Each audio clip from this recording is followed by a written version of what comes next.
Hello everyone, જય શ્રી કૃષ્ણ. મારી channel પર તમારું સ્વાગત છે. આજે આપણે બનાવવાના છે પિઝા. તેના માટે આપણે અહીંયા કેપ્સિકમ ચોપિંગ કરીને રાખેલું છે. પછી અહીંયા આપણે કોબીજ રાખેલી છે ચોપિંગ કરીને. પછી અહીંયા ગાજર આપણે છીનીને લીધેલી છે. ને અહીંયા પિઝા બેઝ લીધા છે. ને આપણે એમાં અમૂલ ચીઝ પણ યુઝ કરવાના છે. અહીંયા તમે જોઈ શકો છો, આપણે અહીંયા એક કઢાઈ લીધી છે.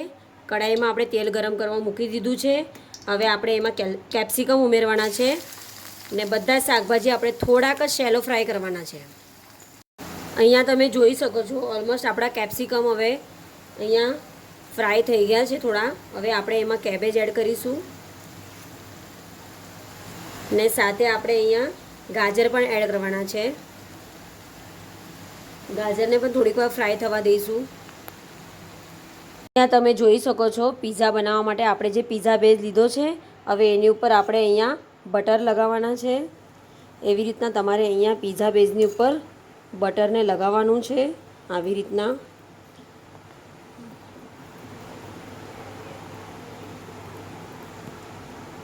અહીંયા તમે જોઈ શકો છો, આવી રીતના મેં અહીંયા ટોમેટો કેચઅપ પણ લગાવ્યું છે. પહેલાં આપણે બટર લગાવેલું છે, એની પછી આપણે એની ઉપર ટોમેટો કેચઅપ લગાવું. હવે એની ઉપર આપણે શાકભાજીને મૂકવાના છે. આવી રીતના તમે જોઈ શકો છો કે આ પિઝા બેઝની ઉપર આપણે શાકભાજી પણ ગોઠવી દીધા છે. તમે સિઝનલ કોઈ પણ શાકભાજી લઈ શકો છો. અહીં મેં અહીંયા ગાજર, કેપ્સિકમ ને કોબીજ લીધી છે. એમાં તમને જોઈએ તો તમે કાકડી પણ ઉમેરી શકો છો, ટામેટાં, કાંદા, મકઈ, જે પણ સિઝનલ શાકભાજી હો તે શાકભાજી તમે અહીંયા ઉમેરી શકો છો. અહીંયા તમે જોઈ શકો. હવે આપણે આની ઉપર ચીઝ છીણીએ છીએ.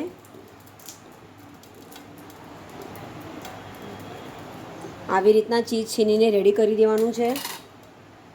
તમે જોઈ શકો છો, હવે આપણે અહીંયા ચીઝ છીનીને રેડી કરી દીધું છે. ઓલમોસ્ટ આપણો આ પિઝા રેડી થઈ ગયો છે. હવે આપણે એને નોનસ્ટિક પેનની ઉપર બનાવવાનો છે. આપણે જોઈ શકીએ, હવે આપણે આ પિઝા રેડી થઈ ગયા છે. આપણે હવે એની ઉપર ચીલી ફ્લેક્સ ઉમેરવાના છે.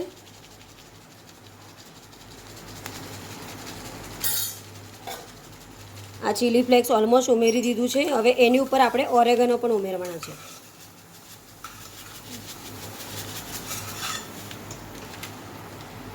આપણે અહીંયા જોઈ શકીએ છીએ, એક નોનસ્ટિક પેન લીધી છે. એ પેનમાં આપણે પિઝા બનાવવાના છે. આપણે હોમમેડ પિઝા બનાવવાના છે. તો પેનમાં મેં ઓલમોસ્ટ બટર નાખી દીધું છે. હવે આપણે એમાં પિઝા મૂકીશું. આવી રીતના આપણે હવે આ પિઝા મૂકી દીધો છે. હવે આપણે એની ઉપરથી ઢાંકણું ઢાંકવાનું છે. જોઈ શકો છો, આવી રીતના મેં ઉપરથી આ કાચનું ઢાંકણું મૂક્યું છે. એટલે આપણો પીઝો બરાબર બફાઈ જશે અને મસ્ત આપણો આ ચીઝ પણ મેલ્ટ થઈ જશે. પછી જોઈશું આપણો પીઝો.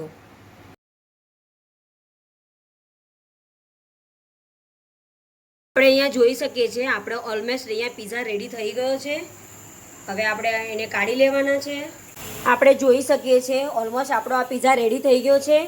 તમે આવી રીતના આ પિઝાને ઘરે બનાવી શકો છો. ને આજની મારી રેસીપી ગમી હશે તો મારી ચેનલને લાઇક, શેર, સબસ્ક્રાઈબ જરૂર કરજો. ને આ પિઝાને તમારે આ ટોમેટો કેચઅપમાં ખાવાનું છે. Good bye.